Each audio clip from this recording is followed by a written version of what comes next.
Bonne fin d'après-midi les pirates, j'espère que vous allez bien parce que moi ça va bien. Vous savez qu'en fin d'après-midi, eh bien, on va lire vos commentaires, on va répondre à vos questions. Hein, vous êtes en couple depuis très longtemps, 5, 10, 15, 20 ans. À un moment donné, il y a quelque chose qui se passe. Votre conjoint vous dit je t'aime plus, je crois qu'on va se séparer, ça vous tombe dessus, c'est une bombe. Alors évidemment, certainement qu'il y a eu du signe avant-coureur que vous n'avez pas vu. Mais là, se pose un souci, vous sortez de la phase 2, la phase de sécurisation, et votre conjoint entre dans la phase 3, la phase d'exploration. Et là, il y a deux solutions. Soit vous apprenez à gérer la situation, soit, comme beaucoup de personnes que vous connaissez, eh bien, il y aura un divorce parce que celui qui est toujours en phase de sécurisation, qui n'a pas compris pourquoi tout d'un coup son conjoint dit ça, commet des interdits, comme quand vous étiez bébé pirate, commet des erreurs, et ensuite c'est des propulsions, et le couple se sépare. Heureusement, les pirates ne sont pas là. Si vous êtes tombé sur cette chaîne, vous êtes chanceux. Hein, vous allez pouvoir apprendre les outils. Vous avez à peu près 135 formations qui sont dans le catalogue des formations. Vous retrouvez le catalogue des formations en descriptif de cette vidéo. Et vous allez pouvoir, si vous apprenez vraiment comment fonctionne cette crise de couple et comment la gérer, vous allez pouvoir partir en phase 4. Et ce qui est génial, c'est que dans le catalogue, chaque fois que vous faites une formation, vous pouvez aussi appliquer ce que vous apprenez à la formation, puisqu'on est basé sur les neurosciences, dans beaucoup de domaines de votre vie, notamment dans le travail.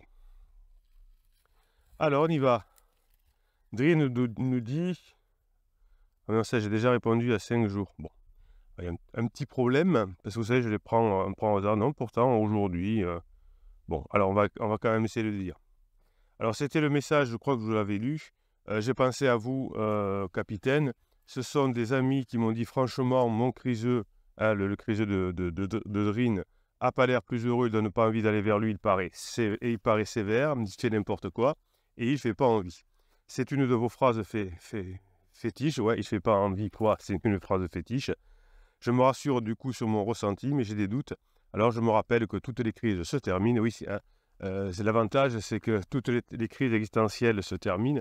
Il n'y a pas une crise existentielle, si votre conjoint est en crise existentielle, qui a duré 80 ans. Il n'y a personne qui a 80 ans et qui est toujours en crise d'ado, c'est jamais arrivé.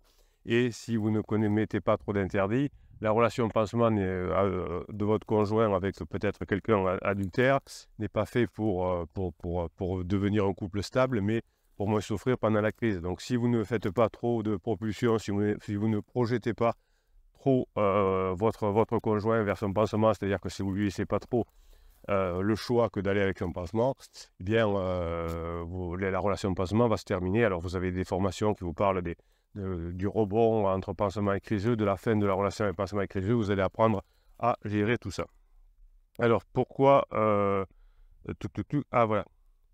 Vos vidéos qui permettent de mettre un mot sur le cataclysme,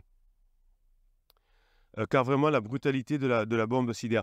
Oui, on ressent ça comme brutal parce qu'on n'est pas formé. Si on était formé, on aurait vu les signes avant-coureurs. Par exemple, on est dans l'actualité, on peut prendre comme une bombe, par exemple, la crise de l'Ukraine, ou on peut prendre comme une bombe la mort du responsable de Wagner. Mais pour les spécialistes en politique, ils avaient annoncé que certainement ce monsieur perdrait la vie dans les jours et les semaines qui viennent, parce que politiquement, on ne fait pas ça à M. Poutine. Donc, alors, on n'a aucune information complémentaire par rapport à ça, mais les spécialistes savaient qu'il allait se passer quelque chose. Donc, effectivement, alors pour rien vous cacher, je vais vous donner quelques détails. Comme c'est mon métier, souvent, je vois des couples au restaurant ou qu'on me présente, etc. Je sais que dans quelques mois, il va y avoir, ou quelques semaines, il va y avoir une bombe qui va exploser, parce que je sais comment on est en phase 2 et en fin de phase 2, la phase de distanciation, donc on sait qu'il va y avoir une bombe. Mais comme pour Drin, effectivement, quand on ne s'attend pas, c'est un cataclysme. Si je suis ukrainien et que je ne me suis jamais occupé des situations internationales, le jour de l'envahissement de l'Ukraine par la Russie, eh bien, je peux voir comme une brutalité et un cataclysme. Pour ceux qui savaient, pour ceux qui sont initiés, ils savaient qu'un jour ou l'autre, ça risquait d'arriver. Vous me permettez de comprendre ce qu'est une crise existentielle et je crois que le détachement affectif est ce qui permet d'avancer, ne plus culpabiliser, ne plus souffrir de ce rejet que je qualifie de massif. Oui, quand votre conjoint est en crise, il est si mal qu'il faut qu'il trouve un moyen d'éliminer sa souffrance. Donc, comme vous n'êtes pas prêt, comme vous n'êtes pas encore formé, comme vous, souvent même, vous créez des interdits, c'est-à-dire que vous rajoutez de la souffrance à la souffrance en culpabilisant votre conjoint, en criant, en pleurant, etc., eh bien, il se rapproche de pansement, évidemment, hein, puisque avec vous, c'est tout pourri, et pansement lui dit ce qu'il a envie d'entendre. Donc, effectivement, on souffre. Donc, c'est pour ça que dans chacune des formations, je vous mets un fichier de neurohypnose qui est différent à chaque formation, évidemment, qui est adapté à la formation, où il y a de la musique, où il y a des ondes cérébrales qui vont calmer votre cerveau, votre souffrance, et des messages neuronaux qui vont rentrer directement dans votre inconscient pour que vous souffriez moins et que vous appreniez plus vite. Donc, il est essentiel aussi de reconnaître nos erreurs. Et ce qui est compliqué, c'est de ne pas pouvoir le partager avec votre conjoint. Là, c'est la phase 4 qui va arriver, Drin. Dans la phase 4, on ne partage pas tout. Quand on est dans la lune de miel, on dit oui, mais nous, on se dit tout. Oui, alors ça ne veut pas dire qu'on se dit tout du quotidien, mais on peut se dire tout du passé. C'est ça la phase de lune de miel. On apprend à se connaître. On apprend ce qu'on a fait à l'école. On apprend nos premiers émois, nos petits copains. On raconte le décès d'une grand-mère proche. Donc on peut tout se raconter puisque c'est le passé. Ensuite, quand on passe en phase de sécurisation, si on se raconte que des trucs qui sont arrivés au travail, par exemple, on va saouler l'autre et ça va pas être top. Et puis dans la phase 4 du couple, il y a des moments où on fera des trucs chacun de son côté et on sera très content de se retrouver à midi après avoir fait le yoga, l'autre le golf, de manger au club de golf avec des amis. Mais il y aura aussi des moments où on ne se dit pas tout. Et là, ce qui est compliqué, c'est de ne pas pouvoir partager avec votre conjoint. Il y a justement des choses que dans un couple, c'est la règle, on ne peut pas partager. Il faut laisser cette partie de mystère. Il n'y a que dans la lune de miel où on partage tout, mais sur le passé. Je ne sais pas ce que l'avenir me réserve, mais je vais y faire face. Alors, je viens de trouver le podcast dans lequel vous me répondez. Merci. Du coup, j'ai pris de la distance. J'ai compris que je n'étais pas responsable de sa crise personnelle et les marques d'attention de mes enfants, de ma famille, de la famille de mon conjoint et de mes amis m'ont apporté de la douceur et permis de me valoriser à nouveau. Oui, si votre conjoint fait n'importe quoi, si votre conjoint est agressif avec vos enfants, avec sa famille, s'il oublie de rappeler, etc., et que vous êtes un rock, eh bien, évidemment, votre famille, votre belle famille, vos enfants, etc., se rapprochent toujours de la personne qui leur apporte le plus de sécurité et d'aventure. Si votre conjoint ne leur apporte pas de sécurité parce qu'il doit venir, il ne vient pas, il est en retard, il oublie, au dernier moment, il ne vient pas chercher les enfants parce qu'il passe le week-end avec pansement, etc., eh c'est normal que vous, qui avez bossé, qui avez mis en place les formations et qui êtes devenu un rock, c'est normal que tout le monde vous soutienne. Et ça fait partie aussi de la fin de la relation avec pansement, c'est que votre conjoint est isolé, finalement, tout le monde lui tourne le dos, même au niveau du boulot, parce qu'au boulot, il va faire des bêtises, etc. Et il n'y a que vous qui allez le comprendre. Donc, pansement est tout pourri, personne ne m'aime, il n'y a que mon conjoint qui est un rock, et qui est là, et qui est encore mieux qu'avant. Et c'est pour ça, c'est logique qu'on se retrouve. On ne peut pas retrouver quelqu'un en le culpabilisant, en le menaçant, en lui faisant des manipulations comme le suis-moi se suit, en lui faisant des manipulations comme le silence radio. Évidemment, là, vous êtes des pirates, mais là, vous voyez que ce serait impossible. Mais bon, quand on est en peine, quand on est peureux, on est prêt à écouter n'importe quoi. Bon, mais d'accord, je vais faire un silence radio. Ça ne me plaît pas, je ne sais pas faire, mais si vous me dites que sans rien faire, je vais retrouver mon conjoint, je vais faire mon silence radio. Ben non, ça ne peut pas fonctionner. Donc, vous laissez votre conjoint finir sa crise, finir sa relation avec pansement, mais pendant ce temps, vous construisez, vous vous construisez plus fort, vous apprenez à ce que vous n'avez jamais appris à faire, vous pensez vos émotions, et à la fin, effectivement, il n'y a que vous qui valez la peine face à votre conjoint, et vous redevenez l'option numéro 1. Les paroles de mon conjoint m'ont fait beaucoup de mal. Merci encore, capitaine, pour votre retour. Alors, on va quand même mettre un petit message.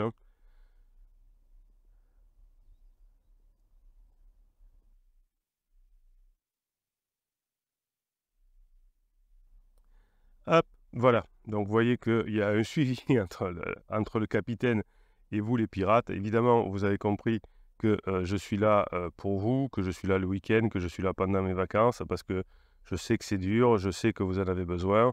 Hein, je sais qu'on n'est pas là pour... il ne faut surtout pas jouer avec les émotions des personnes pendant ce moment-là. C'est très dur, ces passages que vous vivez avec votre conjoint. Et puis, moi, je ne rigole pas avec ça. Il y a des enfants derrière. Hein, on ne va pas obliger ces enfants à changer de maison toutes les semaines. On ne va pas obliger les enfants à avoir plus tard des troubles de l'attachement. Hein, on ne va pas obliger les personnes à dépenser beaucoup d'argent dans un divorce, 20 000 euros la première année, 10 000 euros les années suivantes.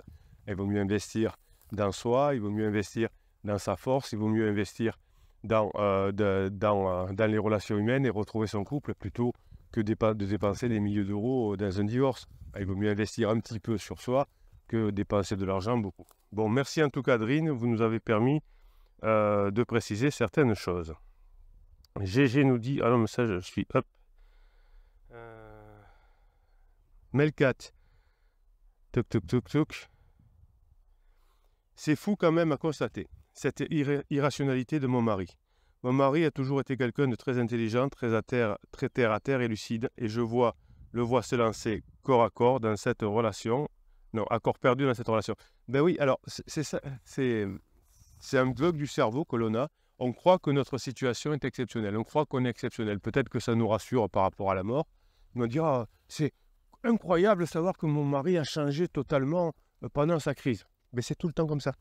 Imaginez une crise d'ado, l'enfant qui était super poli, qui faisait de la musique ou qui faisait du sport, qui était champion, je ne sais pas quoi, ben, tout d'un coup, il a trop de pression, les parents lui ont mis trop de pression, sa crise arrive et il change totalement, il devient gothique ou je ne sais quoi. C'est normal, on change tout dans une relation. Hier, j'étais en coaching avec une personne qui me disait, mon mari se moquait toujours non, c'était ma femme, pardon, se moquait toujours de la femme, ouais, j'y arrivé. Alors, ma femme se moquait toujours de la femme de mon beau-frère, enfin de mon beau-frère, enfin de son beau-frère, de mon frère, donc. Je suis très mauvais en famille, je vous préviens, je fais toujours des bêtises comme ça. Donc ma femme se moquait toujours de sa belle-sœur finalement, parce qu'elle était en crise et avait un amant. Elle disait c'est n'importe quoi, moi je ne ferai jamais ça. Et bien aujourd'hui, sa femme est en crise et fait n'importe quoi et un amant aussi. J'ai ce coaching de la semaine dernière aussi, où mon mari se moquait toujours des vieux beaux qui avaient une Porsche et qui se baladait avec une minette de 15 ans de moins. Eh ben, il a fait aussi. Donc vous voyez qu'on a la force de cette team de pirates, c'est de se dire, bah, tiens, finalement, toutes les histoires se ressemblent et les personnes qui ont appliqué la méthode récupèrent leur conjoint, donc ça rassure. Alors que lui-même me dit que c'est compliqué, qu'ils ont de gros clashs avec Pansement et qu'il ne lui fait pas entièrement confiance. Oui, ben de toute façon, la relation Pansement, elle est mornée, c'est sûr. Il y a énormément de différences entre eux, l'âge, le pays, la culture, ben oui, évidemment. Mais il s'acharne à vouloir y croire, il met énormément de temps, d'énergie, d'argent. Oui, c'est ce qu'on appelle des rebonds. Tant qu'il n'y a pas suffisamment de ressentiment, la relation ne pète pas. Laissez faire qu'il y ait assez de ressentiment, sinon ça va revenir. Vous savez, on a un cas d'adultère pendant la crise existentielle, c'est qu'on revient vers son copain ou son ami d'enfance, son petit chéri de l'enfance. Parce que la relation ne s'est pas terminée, parce qu'il y en a un qui a déménagé, parce qu'il y en a un qui est parti à la fac, enfin, ça s'est fini un peu à notre boudin, mais la relation n'est pas finie parce qu'il n'y a pas eu assez de ressentiment. Donc il faut qu'il se revoie pour qu'il y ait assez de ressentiment pour fermer définitivement la porte. Donc vous n'avez pas d'autre choix que de laisser terminer son ressentiment. Je ne l'avais jamais aussi connu aussi intelligent et souple avec quelqu'un. Oui, c'est ça, il faut que, voilà, là pour l'instant, bon, il est déjà bien parti dans son ressentiment, hein. Il y a des gros clashs, mais il en faut encore un petit peu. Voilà, bon, il y a des personnes qui ne sont pas en crise existentielle, donc ça va vite de trouver le ressentiment, et d'autres qui, finalement, sont tellement mal que le petit chou leur dit ce qu'ils veulent de temps en temps et que le ressentiment est plus long à venir. Il en devient presque un sujet de curiosité pour moi. Pas pour les pirates et le capitaine, vous êtes dans quelque chose de tout à fait traditionnel. Il a une forte personnalité et résistance, ça peut durer longtemps comme ça. Oui, alors ça, 100%, non pas 100%, les 95% des personnes mises en coaching, vous me dites, Bruno, mon mari ou ma femme, elle est têtue, hein, mon mari, il est têtu, ma femme est têtue. Non, c'est une caractéristique de la crise existentielle. D'abord, on croit que c'est très long. Hein, sur une échelle de temps, la crise ne dure pas tant que ça. Hein, je vous ai déjà raconté l'histoire d'une personne avec qui j'ai discuté, une dame qui avait perdu son mari, mais qui a 80 ans, ils ont fini leur vie ensemble. Et je dis, mais Il n'y a pas eu un moment dans la vie où c'était un peu plus dur. On dit si, il y a un moment, on a même pensé se séparer. Et puis finalement, ça s'est bien terminé. Et j'ai dit, mais ça a duré combien cette période difficile? Oh, pas longtemps, 3-4 ans. Parce que sur une échelle de 50 ans et 50 ans après, ou 40 ans après, ou 30 ans après, 3-4 ans, c'est rien. Hein, c'est comme si aujourd'hui je poireaute 1 heure, je sais pas, pour attendre l'avion, c'est très long. Et puis dans 15 jours, je dirais, ça a été long pour embarquer. Oh non, pas tellement, ça dure 1 heure. Ouais, c'est un peu long, ça dure 1 heure. Mais quand j'attends 1 heure, parce qu'il y a des retards et j'ai pas d'informations et je ne sais pas quand ça va se finir, ça va être très long. Vous êtes bloqué, vous êtes dans le TGV, vous êtes bloqué entre 2 gares. Eh bien, ça vous paraît une éternité parce qu'on n'a pas d'informations. Combien ça va durer de temps? On ne sait pas. Cette notion de temps nous angoisse. Ça nous paraît très long. On est mal à l'aise. On dit comment on va faire? On essaie de téléphoner, d'avoir des informations. Et puis plus tard, quand on en parle, 2 mois après, on dit qu'on parle des vacances. On dit ouais, pendant les vacances, là, le train est tombé en panne. On a eu 2 heures de retard. Donc, voilà, c'est pas plus. Comme cette dame dira, ça a duré 3-4 ans. Vous aussi, plus tard, vous direz la même chose. Donc effectivement, toutes les personnes pensent que le conjoint est têtu, mais ce n'est pas qu'il est têtu. Vous avez d'ailleurs une formation spéciale, au secours, mon conjoint est têtu, comment je fais? L'épuisement risque d'être énorme à la fin. Oui, effectivement, surtout si votre conjoint n'a pas travaillé sur lui. Il se rapproche de moi, petit à petit, en parallèle. Je vois bien qu'au fond de lui, il est rassuré de voir que je suis toujours à ses côtés. Et oui, hein, effectivement, si vous commettiez l'erreur de mettre la pression, de faire un silence radio, admettons que vous fassiez la bêtise de suivre le conseil du silence radio. Eh bien, que quand votre conjoint vous appelle, vous ne lui répondez pas, etc. Eh bien, qu'est-ce qu'il va faire? Il va se rapprocher forcément de pansement parce qu'il dit c'est mort avec ma femme. Donc, pansement, c'est un peu pourri, mais c'est la seule qui me comprend et qui me rassure. Là, c'est l'inverse. Pansement devient tout pourri et ça s'améliore avec vous. Donc, forcément, on inverse la tendance. Le suis-moi, je te suis, c'est pareil. Hein, la technique qu'apprennent certains mauvais coachs du suis-moi, je te suis, c'est que la personne se rapproche de vous et vous fuyez. Putain, je ne suis pas si facile, etc. Comment après que je t'attrape? Ben, qu'est-ce qu'il dit le mari là, de Mel si elle faisait ça? Eh bien, il se rapprocherait, elle fuirait en disant non, non, j'ai pas envie, n'importe quoi, je te rappelle pas, alors qu'il se rapprochait, elle dit bon, ben, moi je fais des efforts, elle en fait pas, je me rapproche, je pense pas. Vous voyez que c'est extrêmement logique, les neurosciences sont logiques, la science est logique. Bon, ben, faites ce qu'il faut qui est logique et n'appliquez pas des techniques comme l'ultimatum, comme mettez-le un ultimatum, mettez-le dehors, faites un break, tous ces interdits qui vont vous faire chavirer dans le mauvais côté. Vous avez une formation complète sur les interdits. Je vous souhaite la journée que vous méritez, mes pirates adorés, la fin de journée. Vous êtes dans une team de pirates exceptionnelle, vous avez beaucoup de chance. Vous avez des formations, vous les mettez en application. Évidemment, si vous ne mettez pas en application les formations, ça va être plus compliqué. Mais si vous mettez en application les formations comme des milliers de pirates, vous allez pouvoir basculer en phase 4. Merci pour ce que vous êtes. Passez la fin de journée que vous méritez.